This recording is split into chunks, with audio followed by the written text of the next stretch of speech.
በራእይ መጽሐፍ ውስጥ እጅግ አስገራሚ ከሆኑት ምስጢራት አንዱን ዛሬ እንመለከታለን።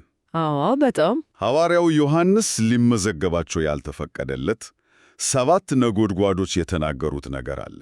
በትክክል 7ቱ ነጎድጓዶች የተናገሩትን ነገር አትጻፈውም የሚል ድምፅ ከሰማይ መጣ።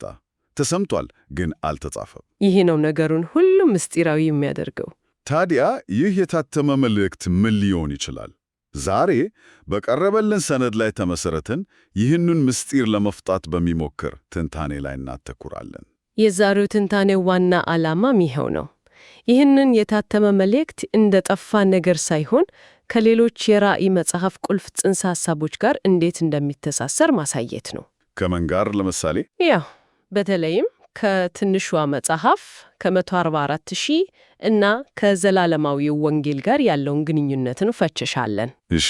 ትንታኔው እንደሚጠቀመው ይህ ምስጢር ሙሉ በሙሉ የተደበቀ ሳይሆን ለተወሰነ ቡድንና ለተወሰነ ተልእኮ የተገለጠ ልዩ እውነት ነው። እሺ፣ እንግዲያው እስኪ ይህንን ጉዳይ በዝርዝር እንየው። በራእይ ምዕራፍ 10 ላይ ያለውን ትዕይንት ስናስብ አንድ ኃያል መልአክ እንደ አንበሳ ሲያገሳ፣ ከዚያም 7 ነጎድጓዶች ድምፃቸውን ያሰማሉ። ዮሐንስም ሊጽፍ ሲል ታገደ። ምንጩ የሚለው ይህ ክስተት የሚፈጸመው 6ኛው መለከት ከተነፋ በኋላ እና አውሬው ከመገለጡ ጥቂት ቀደም ብሎ ነው። ይህ ጊዜ ወሳኝ ይመስላል። ቀረበው ትንታኔ እዚህ ላይ አንድ እንቆቅልሽ ያቀርባል። ምንድን ነው እሱ? ዮሐንስን ከ144 አለፎች ጋር እኩል አድርጎ ያስቀምጣቸዋል። 144 አለፎቹ ደግሞ የታተሙት እና ትንሿን መጽሐፍ የበሉት በ6ኛው ማኅተም ጊዜ እንደሆነ ይገልጻል። ቆይ ዮሐንስ ግን የነጎድጓዶቹን ድምፅ የሰማው ከ6ኛው መለከት በኋላ ነው።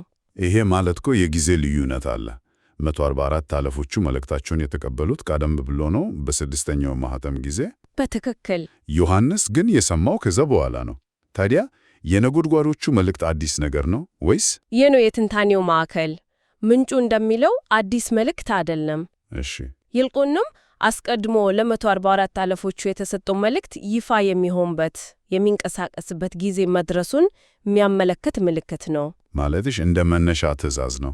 በዲዩቅ በ6ኛው ማኅተም ጊዜ ትምህርቱን ከተቀበሉ በ6ኛው መለከት ጊዜ ደግሞ ያንን ትምህርት ይዘው የሚወጡበት የትእዛዝ ድምፅ ነው ማለት ነው። ሂዱ የሚል የመጨረሻ መመሪያ። ይህ በጣም አስገራሚ ነው። እንግዲያው ይህንን ምስጢር እንዲያውቁ የተፈቀደላቸው እነማን ናቸው? መጽሐፉ አትጻፈው ማለቱ ከሁሉም ሰው የተሰወረ ያስመስለዋል።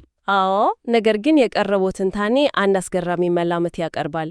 ኢየሱስ ለዮሐንስ የሰጠውን ቅጽል ስም ያስታውሰናል። የትኛውን? የነጎድጓድ ልጅ ወይም በአነርጄ። ቆይ፣ ምንጩ የዮሐንስን ግል ቅጽል ስም ከዚህ ታላቅ ሰማያዊ ክስተት ጋር እያገናኘው ነው። ይህ እንኳ በጣም ደፋር ትርጓሜ ነው። ግን ትንታኔው በአጋጣሚ ሊሆን አይችልም ይላል። ቅጽል ስሙ ራሱ ትንቢታዊ ነበር። እንዴት? ዮሐንስ ይህንን ነጎድጓዳማ መለኮታዊ መልእክት የመረዳት ልዩ ችሎታ እንደነበረው ያሳያል። እሺ። ይህንን ግንዛቤ ወደ ሁለቱ ምስክሮች እና ወደ 144,000 ያሰፋዋል። ዋናው ነጥብ መልእክቱ ለዘላለም የጠፋ ሳይሆን ለተወሰነ ተልእኮ ለተመረጠ ቡድን የተገለጠ ልዩ ራእይ መሆኑ ነው። ስለዚህ ከነሱ የተሰወረ ምስጢር ሳይሆን ለነሱ የተሰጠ ምስጢር ነው ማለት ነው። በትክክል። ታዲያ ለምንድን ነው ያልተጻፈው? ለሁሉም ቢጻፍ የተሻለ አልነበርም? ትንታኔው እንደሚለው ያልተጻፈበት ምክንያት መልእክቱ እንዲበሏት በታዘዙት ትንሿ መጽሐፍ ውስጥ ቀድሞ ነው ተካቶ ስለነበር ሊሆን ይችላል። እሺ፣ እስኪ ስለዚች ትንሽ መጽሐፍ እንነጋገር። ምንድን ናት? መብላትስ ምን ማለት ነው? ምንጩ ትንሿን መጽሐፍ ከዘላለማዊው ወንጌልና ከራሱ ከራእይ መጽሐፍ ጋር ያስተካክላታል። መጽሐፉን መብላት ማለት ሊናገሩት የሚገባውን ትንቢት በውስጣቸው የማስረጽ የራሳቸው አካል የማድረግ ምሳሌ ነው። አዎ፣ ዮሐንስ ሲበላት እንደ ማር በአፌ ጣፈጠች፣ ከበላኋት በኋላ ግን ሆዴን መረረችኝ ይላል። ያው ይህን ሲተነትነው የእግዚአብሔርን ቃል መቀበል መጀመሪያ ላይ ጣፋጭ ቢሆንም በውስጡ የያዘውን የፍርድ መልእክት መናገር ግን ከባድና መራራ ኃላፊነት መሆኑን ያሳያል ይላል። ስለዚህ የነጎድጓዶቹ መልእክት ተጨማሪ ክፍል ሳይሆን የመልእክቱን ዋና አካል ነው ማለት ነው። አዎ፣ በቀጥታ ለነቢያቱ የተገለጠ። ይህ መልእክት ይህን ያህል ልዩ ከሆነ ይዘቱ ምን ሊሆን ይችላል? ነጎድጓድ አብዛኛውን ጊዜ ከኃይል ከማዕበልና ከፍርድ ጋር ያያዛል።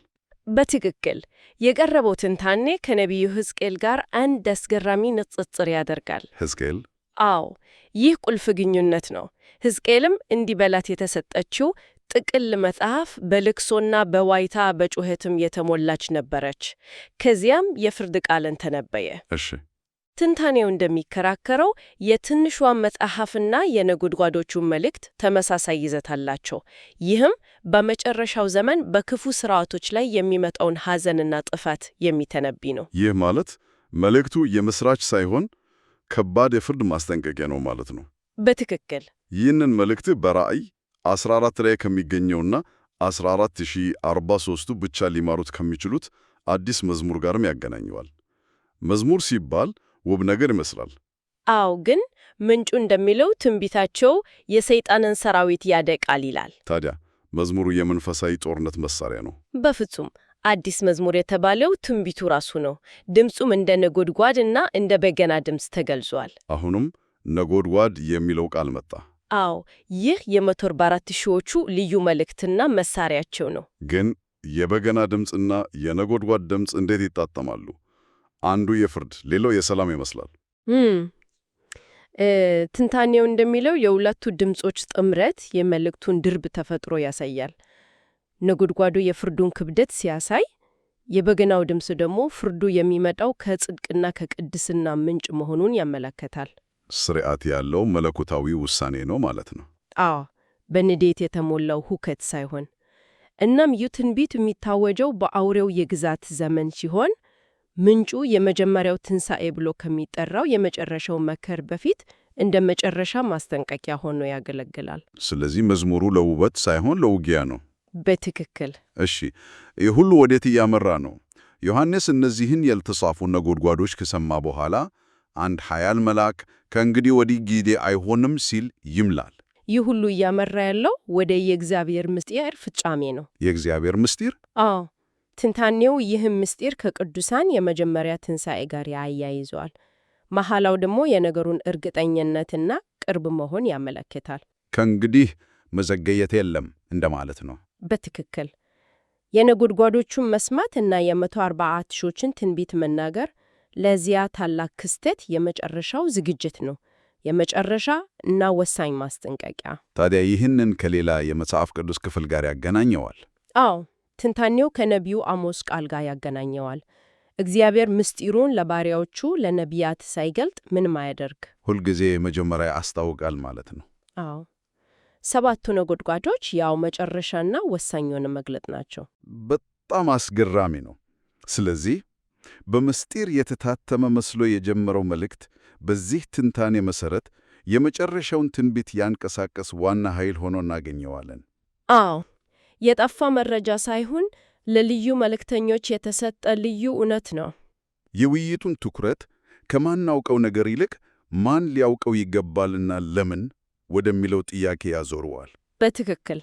እናም ከዚህ ትንታኔ በመነሳት አንድ ለመወያየት የሚጋብዝ የመጨረሻ ሐሳብ አለ። እሺ። ምንጩ እንደሚያጎላው የነጎድጓዶቹ መልእክት ለተወሰነ ቡድን የተሰጠ ሲሆን እነሱም መልእክቱን በመብላት የራሳቸው አድርገው ትንቢት ይናገራሉ። አዎ፣ ይህ የመብላት ሐሳብ በጣም ኃይለኛ ነው። መረጃን እንደመቀበል ብቻ ሳይሆን ማንነትን እንደሚለውጥ ነገር ነው የቀረበው። እናም ወደ አንድ ጥልቅ ጥያቄ ይወስደናል። ምንድን ነው እሱ? አንድ መለኮታዊ መልእክት የሚከበረው በመጻፍና በማንበብ ብቻ ሳይሆን በመብላት እና የሕይወት ክፍል በማድረግ ከሆነ ይህ ስለ እውነት ምንነት ምን ይጠቆመናል? ምናልባት አንዳንድ እውነቶች ሊመዘገቡ ሳይሆን ሊኖሩበት የተፈለጉ ናቸው። ምናልባት የእውቀት የመጨረሻው ግብ መረጃን ማጠራቀም ሳይሆን ያንን እውቀት ማንነትን በሚለውጥ መንገድ መኖር ሊሆን ይችላል። 7ቱ ነጎድጓዶች ያልተጻፉት በወረቀት ላይ ሳይሆን በሰው ልብ ላይ ሊጻፉ ስለታሰቡ ይሆን?